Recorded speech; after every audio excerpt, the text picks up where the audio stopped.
আজকে ম্যাক্সিমাম একটা বড় সমস্যায় দাঁড়িয়েছে, সেটা হলো প্রেম সমস্যা।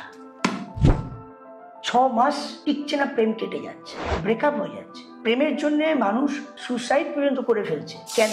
প্রেম থেকে যাতে ভেঙে না যায়, প্রেম যাতে চিরকালের মতন যাতে অটুট থাকে, সেই বিষয় নিয়ে আজ আপনাকে আমি এক ছোট্ট ক্রিয়া দিচ্ছি। অমাবস্যা থেকে পূর্ণিমা পর্যন্ত আপনি এই ক্রিয়া করুন। প্রতিদিন রাতে ঘুমোচ্ছেন, সকালবেলা ঘুম থেকে উঠে আগে আপনার আয়নায় মুখটা দেখবেন এবং যাকে আপনি ভালোবাসেন, যে আপনাকে কষ্ট দিয়ে ব্রেকআপ করে চলে গেছে, তার জন্য আপনার চোখের জল প্রচুর পড়ছে, এত ডাকছেন সে সাড়া দিচ্ছে না, চিন্তা নেই, আমি আছি। আপনি এই ক্রিয়া করুন। মেয়েটির ফটো নিয়ে এসে যে সকালবেলা ঘুম থেকে উঠে যে আয়নায় মুখ দেখবেন, সাথে আয়নার মধ্যে মেয়েটির ফটোটি দেখবেন আর মনে মনে প্রার্থনা করবেন, মন্ত্র বলবেন, ইন্দ্রজাল ইন্দ্রজাল ইন্দ্রজাল, এইভাবে 11 বার পাঠ করুন। অমাবস্যা থেকে পূর্ণিমা পর্যন্ত এই ক্রিয়া যদি ঠিক মতন মন্ত্রটি পাঠ করে যদি ক্রিয়া করতে পারেন, আমি আপনাকে বলছি 15 দিনের ভেতরে এই ভালোবাসায় সে যত দূর চলে যাক না কেন,